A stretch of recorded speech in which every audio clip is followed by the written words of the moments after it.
Os atentados em Paris. Polícias da França e da Bélgica caçam terrorista fugitivo e prendem suspeitos. O Estado Islâmico ameaça ataque terrorista na capital americana. Na Turquia, a presidente Dilma Rousseff discute terrorismo com líderes mundiais. O desastre ambiental em Minas. Mineradora vai pagar R$1 bilhão pelos danos à natureza em Mariana. Relator antecipa parecer e dá sinal verde para processo contra Eduardo Cunha na Câmara. Governo dá início ao estudo de eficácia da pílula contra o câncer. Boa noite. Começamos com as últimas informações sobre os atentados em Paris. Hoje, o presidente François Hollande disse no parlamento que a França está em guerra. 75 horas depois dos ataques, a polícia já identificou o suspeito de ser o mentor do massacre, que deixou 129 mortos. É um belga que estaria escondido na Síria. Ele agora é alvo número 1 das autoridades internacionais. Operações na França e na Bélgica. No território francês, mais de 20 pessoas foram presas só nesta segunda-feira. Esta é a janela do apartamento de Sami Amimour, um dos terroristas que se explodiram no Bataclan. Hoje cedo, a polícia esteve aqui em Drancy e prendeu 3 pessoas conhecidas de Sami. As autoridades francesas sabem que Sami se radicalizou em 2012. Ele chegou a ser preso, mas depois foi liberado. A mãe dele também foi detida hoje e confirmou para a polícia que Sami esteve na Síria. No subúrbio de Bruxelas, uma força-tarefa se mobilizou em busca de pistas do homem acusado de ser o mentor dos ataques em Paris, Abdelhamid Abaoud. Ele não foi localizado e as autoridades agora acreditam que Abaoud deva estar na Síria. Neste vídeo, o extremista belga aparece dirigindo um carro que leva um corpo arrastado.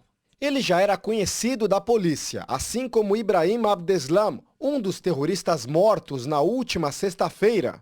O irmão de Ibrahim está foragido. A justiça belga expediu um mandado de prisão internacional contra Salah Abdeslam. A corrida contra os terroristas é para impedir novos ataques que, segundo o primeiro-ministro francês Manuel Valls, são iminentes. No parlamento, o presidente François Hollande sugeriu novas medidas de segurança para o país. Entre elas, a formação de uma coalizão com os Estados Unidos e Rússia para combater o Estado Islâmico, a intensificação da ofensiva na Síria e o fim da dupla nacionalidade para cidadãos condenados por terrorismo. Autoridades francesas admitiram hoje que foram alertadas para possíveis ataques no país. As operações continuam na busca pelo 8º terrorista responsável pelos massacres na capital francesa. O enviado especial André Tal traz mais informações. Boa noite, André. Boa noite, nós falamos direto da Praça da República, no centro de Paris, onde a população, desde os ataques, realiza uma vigília praticamente constante aqui. Agora há pouco aconteceu uma operação policial na região de Estrasburgo, na tentativa de encontrar o terrorista fugitivo. Uma pessoa teria visto Salah Abdeslam entrando num imóvel. A polícia cercou o local, mas não encontrou o suspeito. Salah, pouco depois dos ataques, chegou a ser parado pela polícia quando tentava cruzar a fronteira com a Bélgica. Ele foi questionado e depois foi liberado. Salah é irmão de um dos homens-bomba do Bataclan. Um outro irmão deles chegou a ser detido pela polícia da Bélgica e depois foi liberado. Ele conversou com os jornalistas, disse que a família está chocada, porque todos cresceram com uma educação liberal e sem problemas com a justiça. Adriana, Celso. Agora, André, a gente sabe que a polícia está mantendo presos parentes, inclusive, desses terroristas.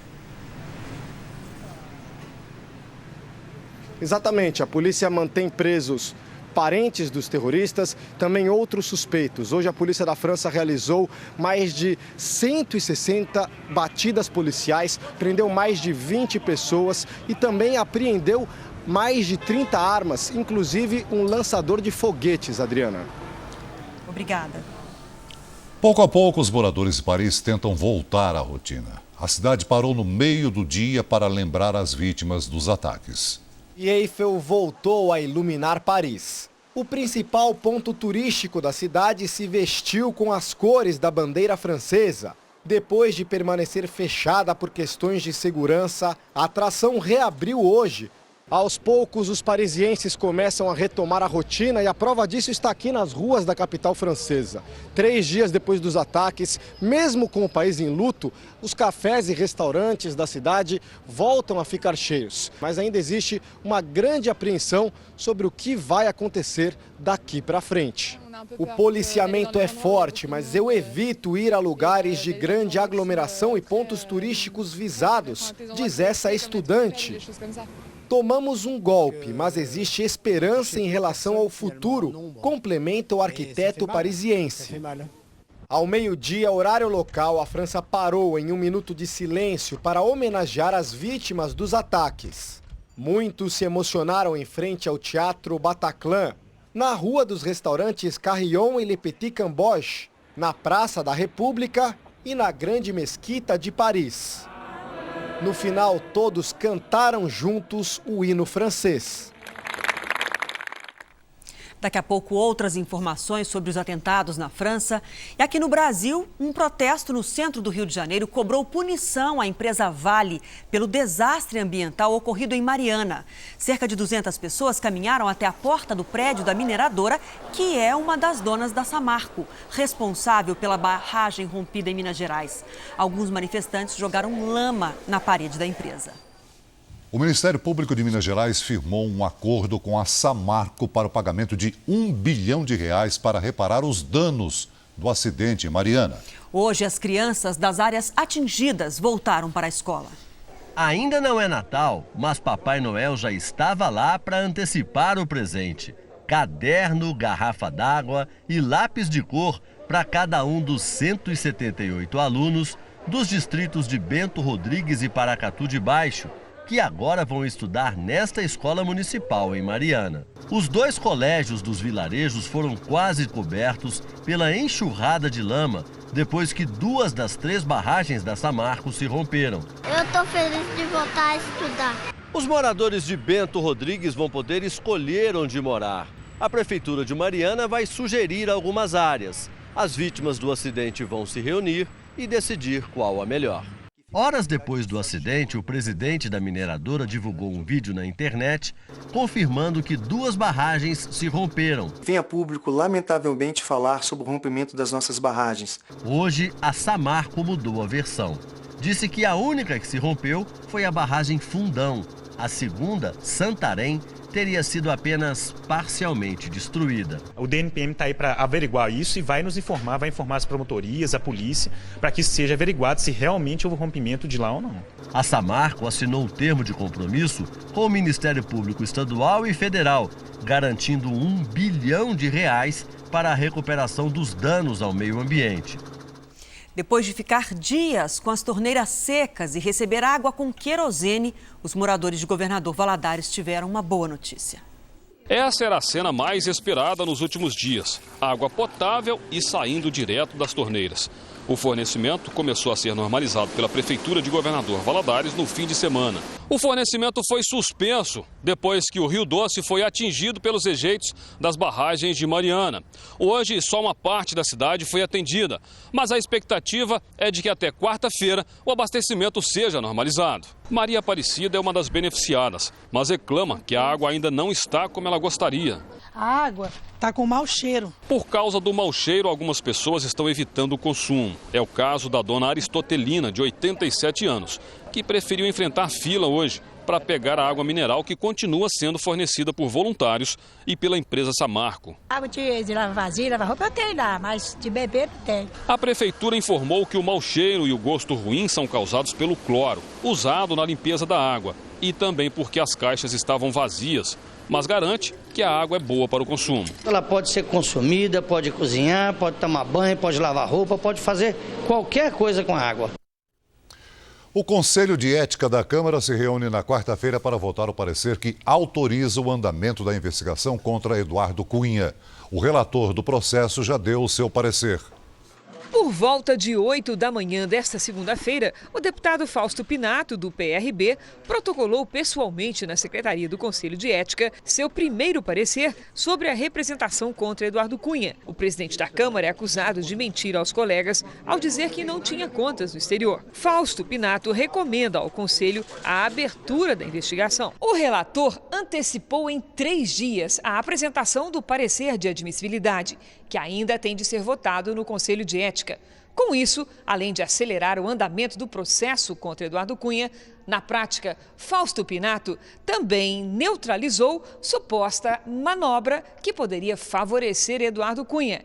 É que também para hoje estava prevista a entrega da defesa prévia do deputado. Esta defesa preliminar por escrito acabou adiada para amanhã. Em nota, o advogado de Cunha declara que a antecipação do parecer de admissibilidade fere o direito de defesa do parlamentar. Na quarta-feira, o Conselho de Ética se reúne para votar o parecer, mas aliados de Cunha devem pedir prazo para estudar o caso, o que adiaria a votação em 1 semana. Eduardo Cunha evitou hoje comentar o caso, mas indicou que pode recorrer da antecipação do parecer. O advogado que vai resolver isso. Quem tomar a decisão de fazer, eu apoio. Em cima do ofício do presidente, que fala que a data é até dia 19, não fico atrelado a qualquer defesa prévia. Porque eu tenho que ficar em cima dos fatos da denúncia. Eu poderia esperar a defesa prévia, se caso eu não estivesse convencido que a denúncia inicial preenche todos os requisitos para dar prosseguimento. Representantes do Grupo Chaim disseram que o apoio do ex-presidente Lula foi decisivo para que a empresa conseguisse um contrato bilionário de exploração de um navio-sonda da Petrobras. A denúncia foi feita pelo empresário Salim Chaim em acordo de delação premiada com a Operação Lava Jato. Segundo ele, o contrato do navio foi uma compensação pelo perdão de uma dívida de campanha de 12 milhões de reais que o PT teria com o Banco Chaim. O empresário José Carlos Bunlai, amigo do ex-presidente Lula, recebeu em 2004 os 12 milhões de reais e teria dito que o dinheiro era para o partido do ex-presidente. Pelo acordo de 2006, o grupo fechou um contrato de 1,6 bilhão para operar por 10 anos o navio Vitória 10.000, que explora petróleo na África. O Instituto Lula não se pronunciou sobre a denúncia. O Superior Tribunal de Justiça determina que o doleiro Alberto Youssef seja ouvido mais uma vez no inquérito que investiga o ex-governador do Rio de Janeiro, Sérgio Cabral, e o sucessor dele, Luiz Fernando Pezão. Cabral e Pezão foram investigados depois que Youssef disse que os dois teriam recebido propinas de prestadores de serviços da Petrobras para suas campanhas eleitorais. A Polícia Federal pediu arquivamento, mas a Procuradoria-Geral da República solicitou que o inquérito seja mantido para esclarecimentos complementares. Youssef já havia informado em depoimento que Paulo Roberto Costa, ex-diretor da Petrobras, lhe incumbiu de repassar propinas arrecadadas à campanha eleitoral do PMDB do governo do Rio. A Polícia Federal deflagrou hoje a 20ª fase da Operação Lava Jato. 2 pessoas foram presas no Rio de Janeiro. Os 2 presos chegaram à sede da PF em Curitiba no final da tarde. Roberto Gonçalves é ex-gerente da Petrobras e Nelson Martins Ribeiro é apontado como o outro operador do esquema de corrupção. Eles foram presos no Rio de Janeiro e devem ficar detidos pelos próximos 5 dias. A polícia ainda ouviu outros 5 ex-funcionários da Petrobras e cumpriu 11 mandados de busca e apreensão no Rio de Janeiro e na Bahia. A intenção é reunir provas de irregularidades na compra de Passadina, negócio que causou prejuízo de 3 bilhões de reais à estatal. Um novo delator da Lava Jato, Agostilde de Carvalho, que foi funcionário de confiança do ex-diretor Nestor Cerveró, disse que na época da compra de Passadina, o antigo proprietário avisou que a refinaria precisava tomar um banho de loja porque tinha sido comprada em uma situação crítica, com equipamentos desgastados e mal conservados. Mesmo assim, Cerveró disse que a compra deixaria o então presidente da Petrobras, Sérgio Gabrielli, satisfeito, pois ele tinha compromissos políticos a saldar. Creio que nós devemos buscar essa reparação, mesmo porque esse foi um mau negócio considerado no todo para o Brasil. A seguir, líderes dos países mais ricos do mundo discutem ações para combater o terrorismo. E ainda hoje, aqui no Brasil, o fenômeno El Niño deve aumentar a incidência de raios e as tempestades severas.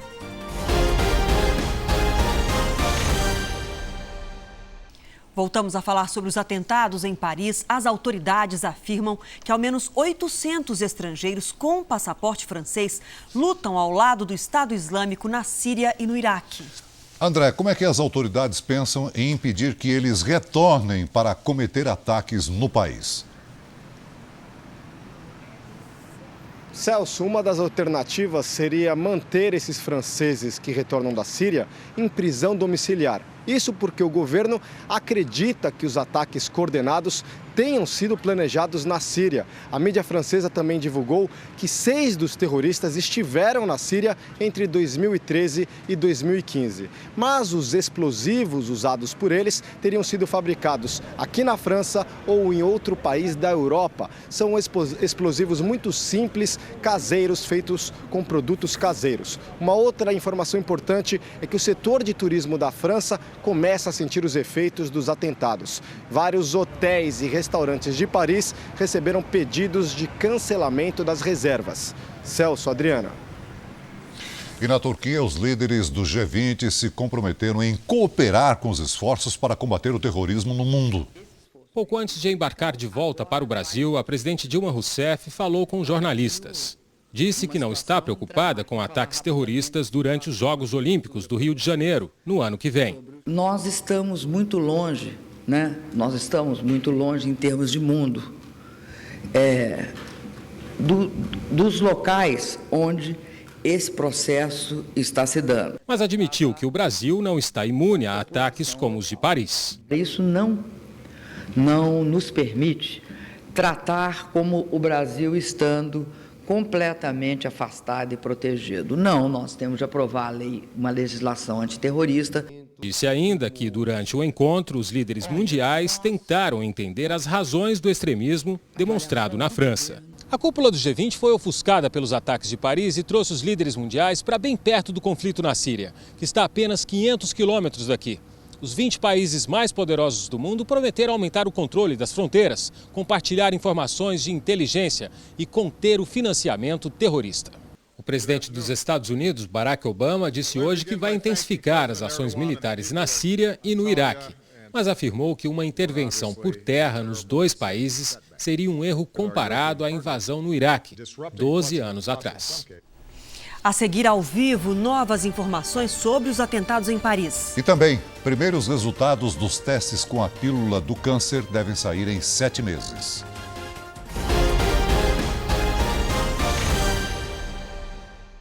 Estamos de volta com outras informações sobre os atentados em Paris. Com medo da ameaça terrorista, o presidente francês François Hollande quer prorrogar o estado de emergência por 3 meses. Vamos falar novamente com o correspondente André Tal. André, o próprio governo disse que a possibilidade de novos ataques é iminente. E agora o que mais que o governo pode fazer para tentar impedir isso? Olha, Adriana, o presidente François Hollande deixou claro que a França está em guerra. Ele prometeu erradicar o terrorismo e vai aumentar a verba para policiamento aqui dentro da França. Agora, segundo a ONU, deixar de receber novos refugiados não é uma solução que deve ser adotada. Um quarto brasileiro está entre os feridos, né? Nicolas Lapari tem dupla cidadania e foi ferido no Bataclan, mas se recupera bem. Qual é o estado de saúde dele no momento, hein?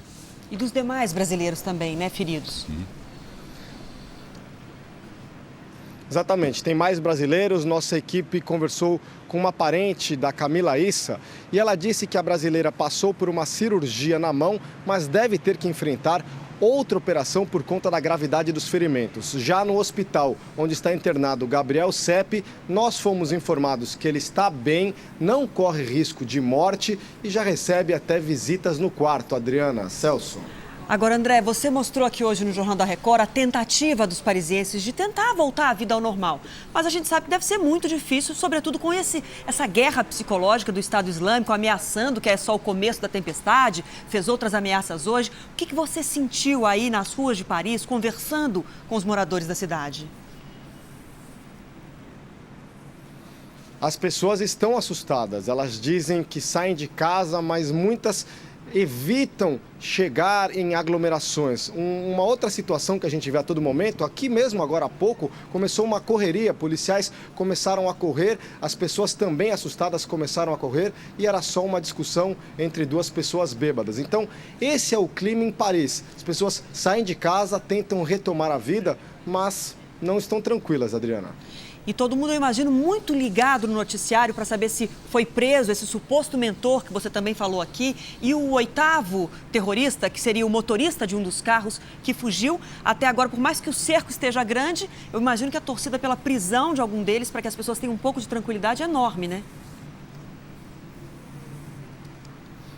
Até porque esses dois terroristas não estão na França, mas como não existe um controle efetivo de fronteira, claro, o policiamento aumentou, mas entre França e Bélgica não existe um controle efetivo de fronteira, o medo é que eles retornem para realizar outros ataques, até para ter mais publicidade. Tem o mentor, que é uma pessoa especializada em recrutar radicais para o Estado Islâmico, e tem também esse terrorista que participou do tiroteio contra os clientes de bares e restaurantes daqui de Paris, que conseguiu fugir, passou pela fronteira da Bélgica, ele chegou a ser parado, mas conseguiu ser liberado, não foi detido de forma efetiva e agora está sendo caçado por toda a Europa. Adriana.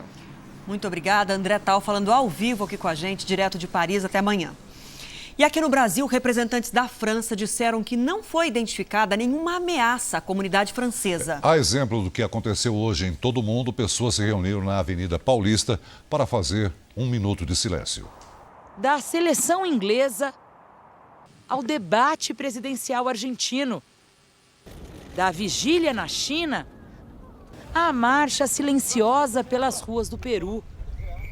Pelo mundo afora, silêncio. Em São Paulo, o tributo foi na Paulista, na avenida que não para nunca, uma pausa em memória às vítimas mortas no atentado. O Arthur se comoveu. É difícil ficar indiferente numa situação dessa, né? Para o Xavier, a dor é ainda mais profunda. O francês morava perto de um dos locais atacados. Não é fácil de ficar longe nesse tipo de situação. A sede do Consulado da França virou ponto de peregrinação e de patrulha reforçada da polícia. Apesar de não ter sido identificada nenhuma ameaça contra a comunidade francesa no Brasil, o Ministério de Assuntos Estrangeiros determinou o reforço na vigilância em todos os prédios oficiais da França no país.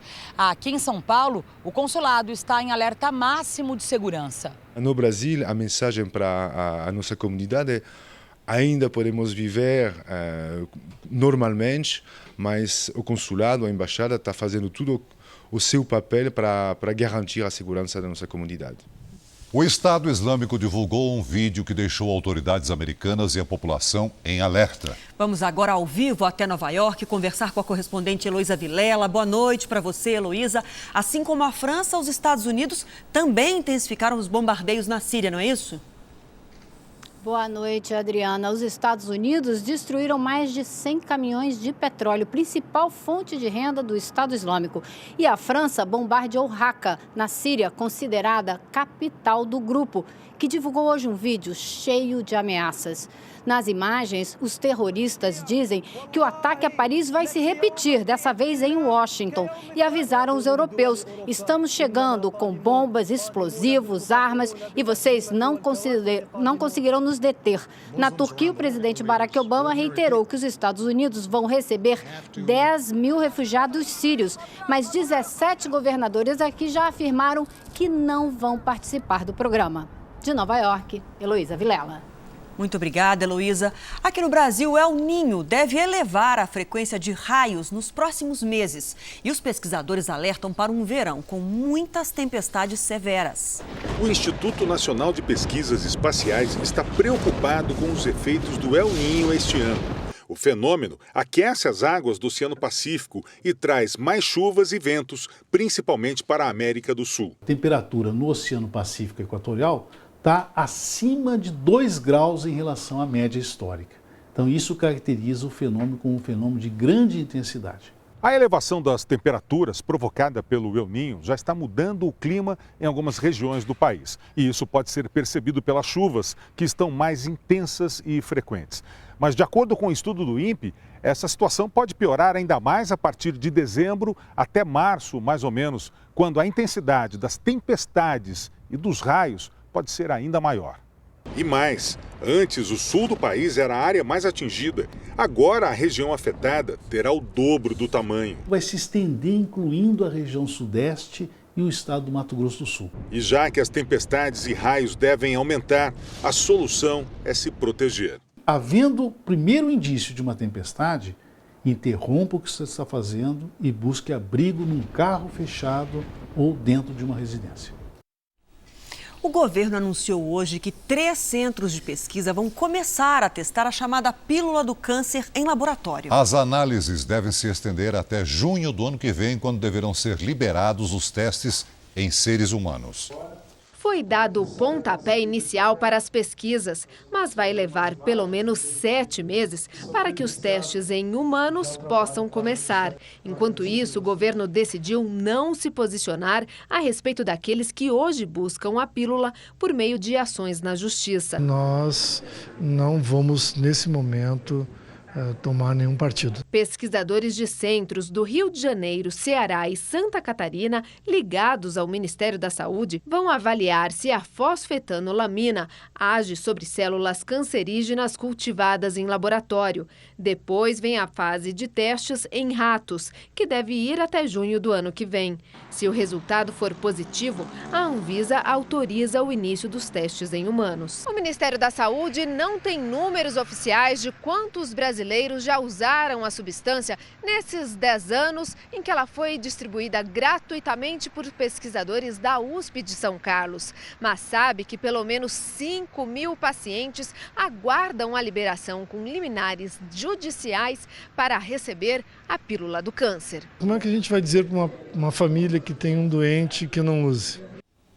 O Jornal da Record de hoje termina aqui. Para rever as reportagens dessa edição na íntegra, acesse R7 Play.